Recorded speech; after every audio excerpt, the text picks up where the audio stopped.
दोस्तों, पैसा सिर्फ एक कागज का टुकड़ा है जो अपने लिए आपसे काम करवाता है, लेकिन आप इसके लिए काम करना नहीं बल्कि इससे काम करवाना सीखो। लेकिन हमारी इंडियन फैमिली में तो पैसों की पूजा की जाती है और हमारे पेरेंट्स ने इतनी मेहनत इसलिए की ताकि वो ज्यादा पैसा कमा सकें। लेकिन आज के समय में एक अच्छी जॉब होने के बावजूद और हर पैसे का हिसाब रखने के बावजूद भी हम और हमारी जनरेशन अमीर क्यों नहीं बन पाए। Rich dad poor dad book में ऑथर समझते हैं कि उनके दो पिता थे, एक अमीर और एक गरीब। उनके जो गरीब फादर थे वो हमेशा सैलरी पर फोकस करते थे, जबकि जो उनके अमीर फादर थे वो हमेशा एसेट बिल्डिंग पर फोकस करते थे। और इसी वजह से एक सैलरी पर जीने वाले उनके गरीब पिता गरीब ही रह गए और एसेट बिल्डिंग की वजह से उनके अमीर पिता इतने अमीर बन गए कि पैसा उनके लिए काम करने लग गया। इसलिए आपको जीवन में ज्यादा फोकस एसेट बनाने पर करना चाहिए। तो आज हम आपको ऐसे 8 एसेट बताने वाले हैं जो आपको गरीब होने से बचाएंगे और आपको बैठे बैठे पैसा कमा कर देंगे, ताकि आज तक जो गलती हम करते आए हैं उसे हम सुधार सकें। और यकीन मानिए, इनमें से कुछ एसेट ऐसे हैं जिनको सुनने के बाद आप अभी से उन्हें करना शुरू कर देंगे। Number 1, land. आज से लगभग 10 साल पहले हर इंसान के पास अपनी जमीन हुआ करती थी, क्योंकि लैंड एक ऐसा एसेट है जिसका प्राइस कभी कम नहीं होता। चाहे आप कोई घर खरीदें, जमीन खरीदें या फिर फ्लैट खरीदें, आपका पैसा कभी वेस्ट नहीं होगा। वहीं अगर आप अपना पैसा कार और बाइक जैसी महंगी चीजों पर खर्च करेंगे तो आपका पैसा बर्बाद होगा, क्योंकि ये चीज आपको पैसे बनाकर नहीं देती, उल्टा इनके चक्कर में आपके और पैसे खर्च हो जाएंगे। जबकि जमीन पर पैसा इन्वेस्ट करने से हर साल उसकी कीमत बढ़ती है, इसलिए आपका फाइनेंशियली फ्री होने का चांस डबल हो जाता है। इसलिए आपने देखा होगा कि जो बड़े बड़े सेलिब्रिटीज होते हैं वो लैंड में अपना पैसा जरूर इन्वेस्ट करते हैं, और ऐसा करने से बहुत सारे फायदे होते हैं, जैसे tax benefits. Number 2, real estate investment trust. Mutual fund के बारे में तो आप जानते ही होंगे, ये भी म्यूचुअल फंड की तरह ही काम करता है। जिस तरह से म्यूचुअल फंड में कंपनी बेस्ट कंपनी चुनकर आपके स्टॉक को इन्वेस्ट करती है, इस तरह से इसमें जो ट्रस्टी होते हैं वो कमर्शियल प्रॉपर्टी जैसे होटल, मॉल या दुकान पर आपकी जगह पैसे इन्वेस्ट करते हैं, और फिर उन्हें उस इन्वेस्टमेंट पे जो फायदा होता है उसमें से आपका हिस्सा आपको दे दिया जाता है। इसमें जरूरी नहीं कि आपका इन्वेस्टमेंट कमर्शियल प्रॉपर्टीज में हो, इसमें रेजिडेंशियल प्रॉपर्टी जैसे अपार्टमेंट और हॉस्टल में भी पैसे इन्वेस्ट किए जाते हैं। आप इसमें सिर्फ 500 रुपए से इन्वेस्टमेंट शुरू कर सकते हैं, और आप जब इसमें पैसे इन्वेस्ट करते हैं तो ये जिस भी प्रॉपर्टी में इन्वेस्ट करता है, फिर वो कमर्शियल हो या रेजिडेंशियल, उनसे उन्हें हर महीने कुछ अमाउंट रेंट के तौर पर मिलता है, जिसका 90% कंपनी डिविडेंड के फॉर्म में अपने कस्टमर को दे देती है। इस वजह से आपका बैंक अकाउंट हमेशा डिविडेंड के पैसों से भरा रहता है। ऐसे में ये रियल एस्टेट का सब्स्टिट्यूट है। जब आपके पास रियल एस्टेट में इन्वेस्ट करने के लिए पैसे नहीं होते हैं, तब आप इसमें अपने पैसे इन्वेस्ट कर सकते हैं। Number 3, digital assets. अगर आप अभी भी पुराने तरीके से पैसे कमाने के बारे में सोचेंगे तो आपको डबल टाइम लगेगा। इसलिए रियल एस्टेट के साथ साथ डिजिटल एसेट में पैसे इन्वेस्ट करना जरूरी है। तो जितना टाइम आप अपने फोन में खर्च करते हैं, उतना टाइम लगाकर अगर आप डिजिटल एसेट क्रिएट कर लेंगे तो ये बाद में आपके काम आएंगे। इसमें कोई भी ऐसी चीज आ सकती है जिसे लोग डिजिटली खरीदते हैं, जैसे software, document, audio books,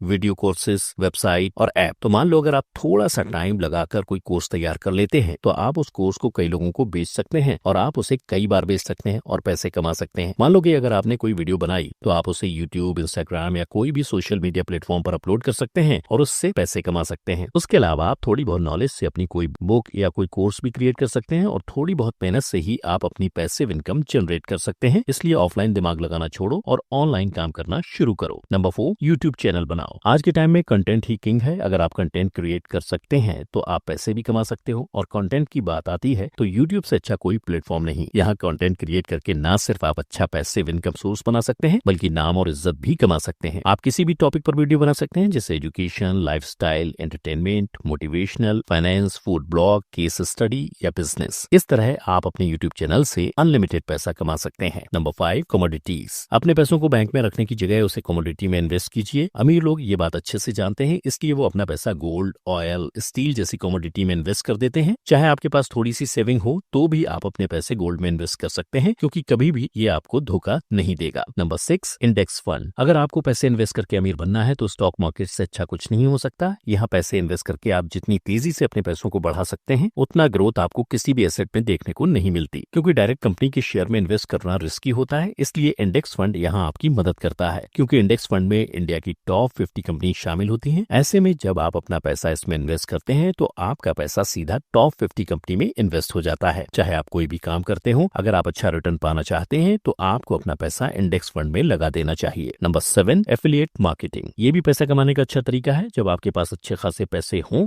Amazon, Flipkart या मीशो किसी का भी एफिलिएट प्रोग्राम ज्वाइन कर सकते हैं और उनके प्रोडक्ट का प्रमोशन करके पैसे कमा सकते हैं। ऐसा करने के लिए आपको उस प्रोडक्ट के लिंक को अपने पहचान के लोगों को शेयर करना होगा और उन्हें कहना होगा कि वो आपके लिंक के जरिए उस प्रोडक्ट को खरीदे, और अगर वो आपके लिंक से सामान खरीदेंगे तो आपको भी हर खरीदारी का शेयर कर मिलेगा। Number 8, equipment. कार और बाइक जैसी चीज भी आपका एसेट बन सकती है। अगर आप कार या बाइक खरीद कर उसे किसी को रेंट पर दे देते हैं तो आप उससे पैसा कमा सकते हैं। सिर्फ यही नहीं, आपके पास चाहे कोई भी इक्विपमेंट क्यों ना हो, अगर आप उसे यूज नहीं कर रहे हैं तो आप उसे रेंट पर देकर बेकार पड़ी हुई चीज से भी पैसे कमा सकते हैं और बिना कुछ किए अपना हर महीने का पैसिव इनकम सोर्स क्रिएट कर सकते हैं। हर किसी के घर में कोई ना कोई ऐसी चीज होती है जिसकी उन्हें जरूरत नहीं होती, तो घर में रखने से बेहतर है कि आप उस चीज को किसी और को दे दें जिसे उसकी जरूरत है। तो दोस्तों, हम उम्मीद करते हैं कि इस वीडियो से आपको काफी कुछ सीखने को मिला होगा। तो वीडियो को लाइक जरूर कर दें और हमें अपनी राय कमेंट करके जरूर बताएं। और इसी तरह के और भी वीडियोस देखने के लिए हमारे चैनल को सब्सक्राइब करके बेल आइकन दबाना ना भूलें, ताकि आप कोई भी वीडियो कभी भी मिस ना करें।